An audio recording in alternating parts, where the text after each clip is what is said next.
that there's a lot of literature that's being collected now. Get it a little harder. I really want to hear what you have to say. I said there's a lot of literature that's being collected right now on the effects of the windmills for health. I don't think we know a lot about it yet, but it's starting to come out. Countries like Australia that are very high in wind are having some issues, even in our own states. I thought it was interesting that Wisconsin and Minnesota even had problems.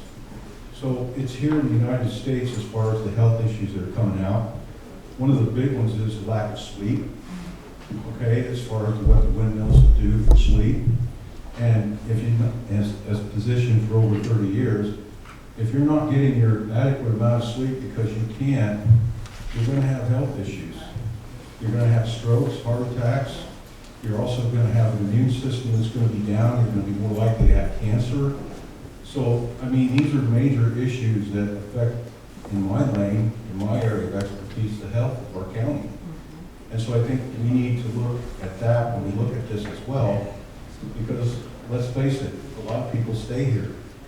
Okay, they're born here, they stay here. We have to protect our health of our county.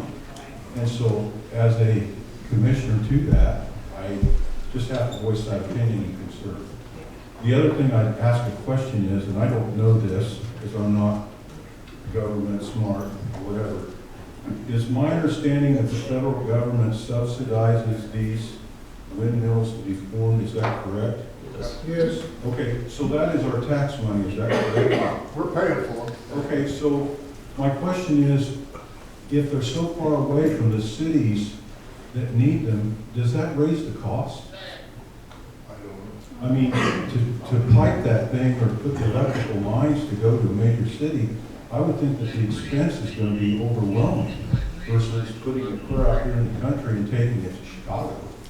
That's the reason why they did Kilmore over there, because they put a substation in right underneath of the main power lines that run through and across 75. That's the reason why they did that. That way they can go right to the main lines. That substation there ups it to where it can go and for many, many miles and just send it wherever they want. Yeah, and it's our tax money. We're paying taxes for this, and we're using that money to make it more costly than it really should be. And are using our money against us too. Thank you.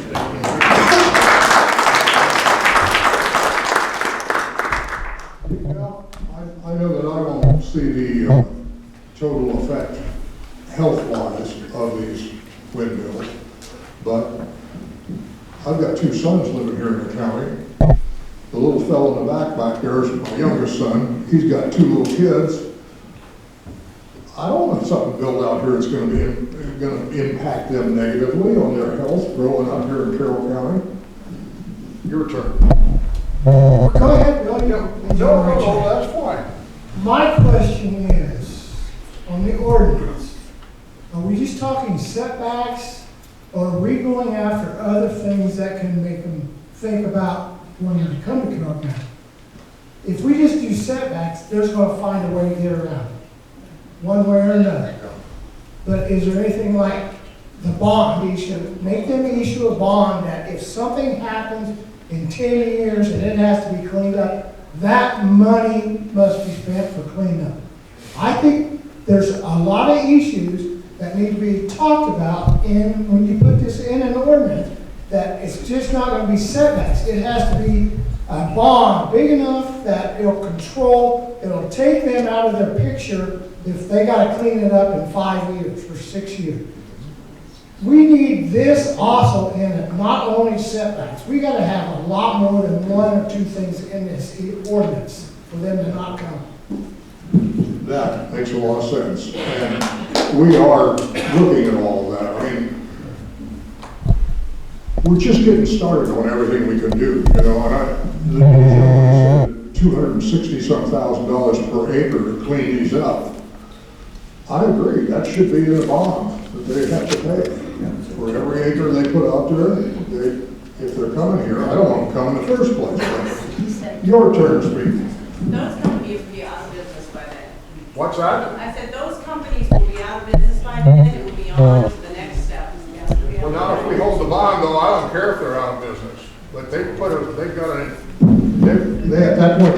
insurance company who's putting up the money for them. But it's gonna cost an awful lot of money to buy that bond. I mean,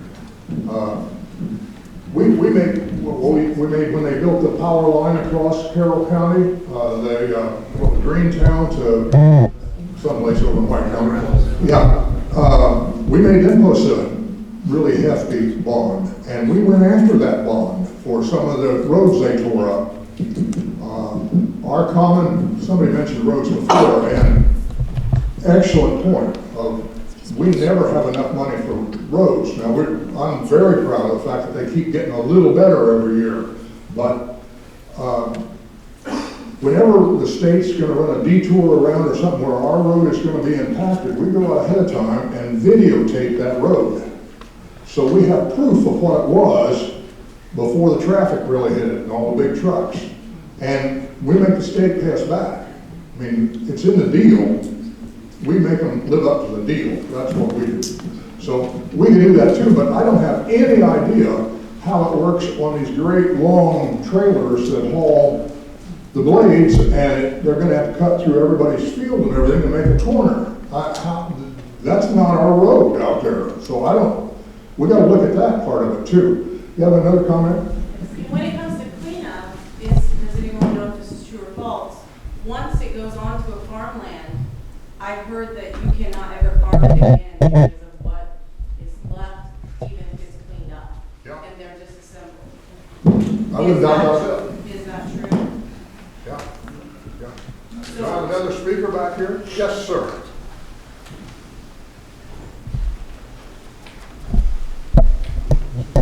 Charles Beard.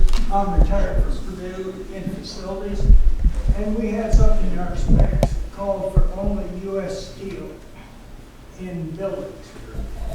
Why can't you put it in our specs? Windmills have to be made in the U.S. and not in China and so on. I'm not sure I understood all that. What about U.S. steel? What did you say?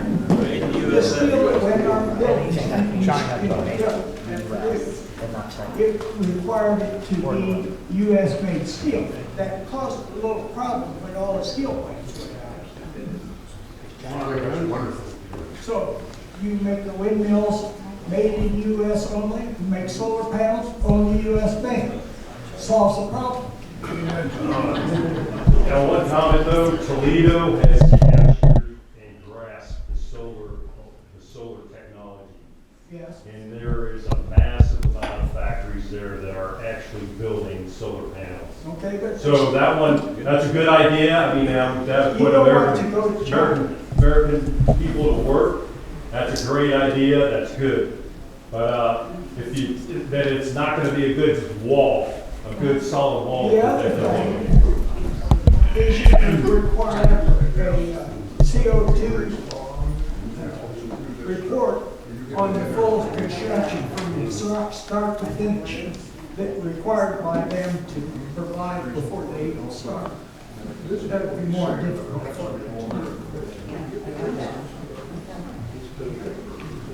Good idea.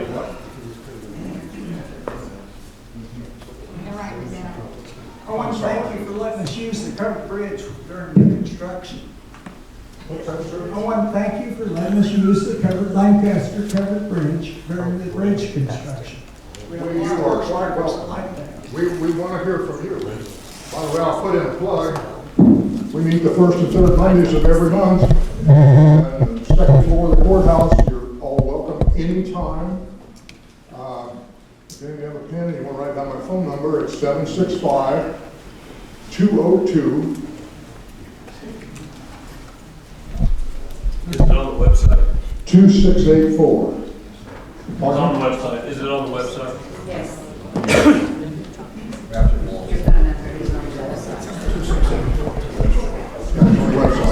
Yes, sir, Mr. Hubbard. Bill, Commissioners, thank you for the opportunity to get together and have this community discussion. It's really good. I have a few questions, and I'm a little bit confused, and maybe the legal counsel can clarify a few things. The way I understand from the Commissioners and what's being stated here, and maybe the legal counsel, that we don't have a voice in this. It's here, we gotta comply. or Big Brother state will flex its muscles. Is that correct, legal counsel? All I said with that is that the state does now have what they call a default requirements. So if we don't adopt something, the state would adopt it. Now, if they do a moratorium, that would stop things for a period of time. How long, I don't know. How long can you do a moratorium for? Depends on what the courts say. Okay, 100 years? Yeah, moratorium is a good idea, but I need a little more clarification. So you just stated that they have enacted specification and ordinance for these things. That's correct. That's at the state level. Yeah. Correct? Yeah. Okay. Is wind or solar power fall under eminent domain? No, because eminent domain has to do with local governments being able to take over. And none of this land, all this land would be privately owned by residents or by owners in the county. And eminent domain, when a federal or a state organization thinks they need to put a bridge in, they can claim eminent domain. Is that correct?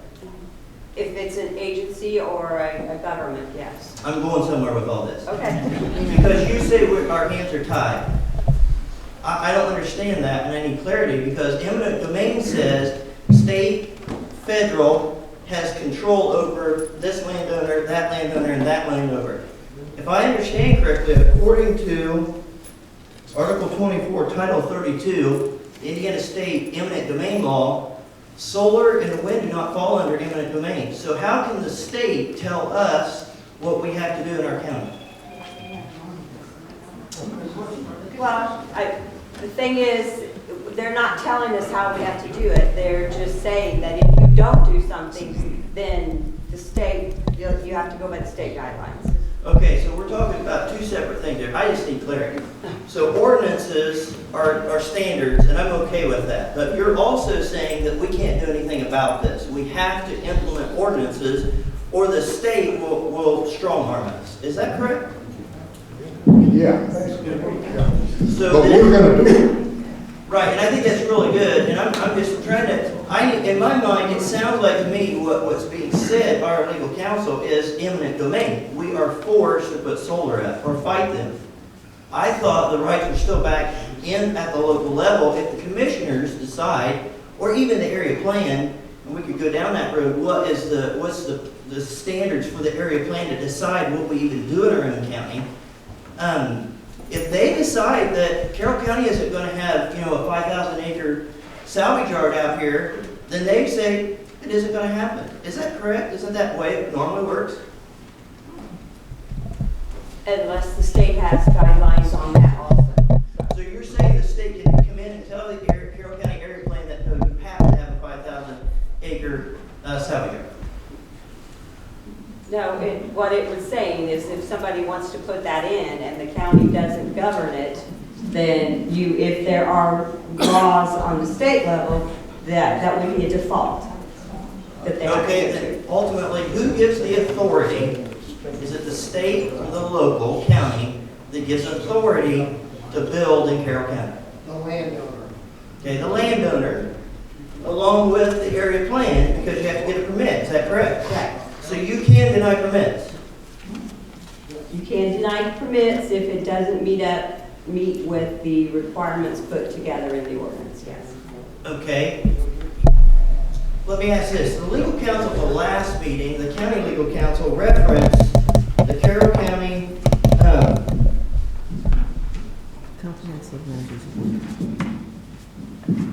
comprehensive plan. What is that document? That is just a guideline that's put together. It's supposed to be done like every 10 years to give guidance to not only the area plan commission, but local governments with regard to what a forecast of what would be the best for the county in that area at that time. So would you say it sets the guidelines of where the Carroll County is going, the county is going? Where it looks like it should be going, yeah.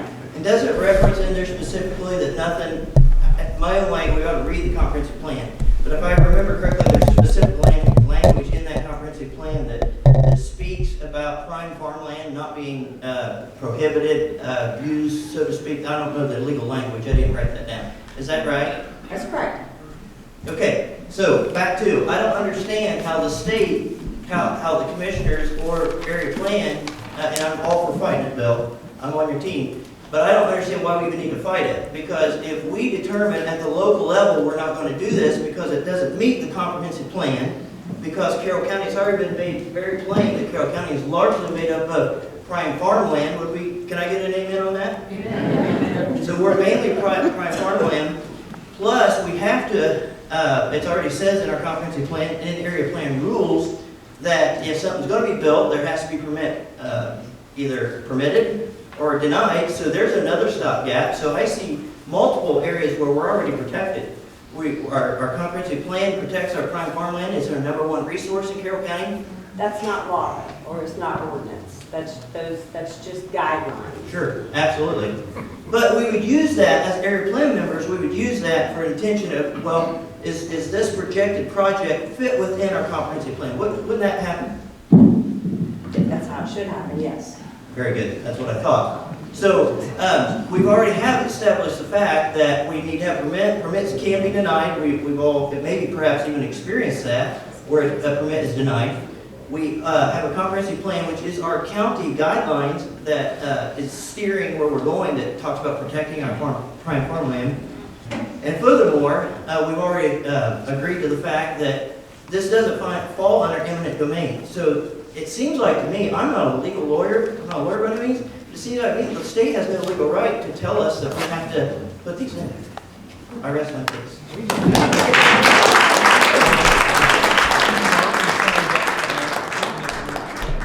One of the things I would kind of put into that is that Carroll County is a subset of the state of Indiana. We are subject to their rules.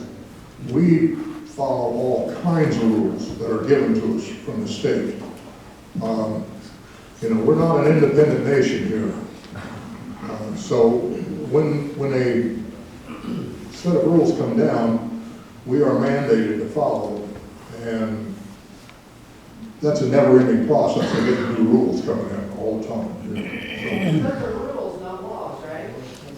Doesn't have to be a law. Well, now you've made a very good difference there. Some of them are bureaucratic rules. Some of them are state board of account rules. Some of them are laws. So that's why we have to have an attorney sitting next to us at every meeting, because it gets so complicated, there's no way somebody like me, just a guy from Cutler, can figure this all out. Go ahead, Mark.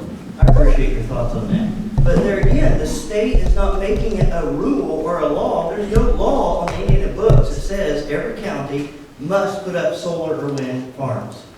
So it still ought to revert back to the local government, which I think the last time when I was in Glenn Dillman's class, would fall back on the hands of the commissioners as long as it falls within the rules of the area plan. I think the case is settled. Now, I'm all for, if you guys want to push it further, I'm for that. But in my mind, it's like, if you guys are against it, you obviously know what your constituents think, at least the ones that are here.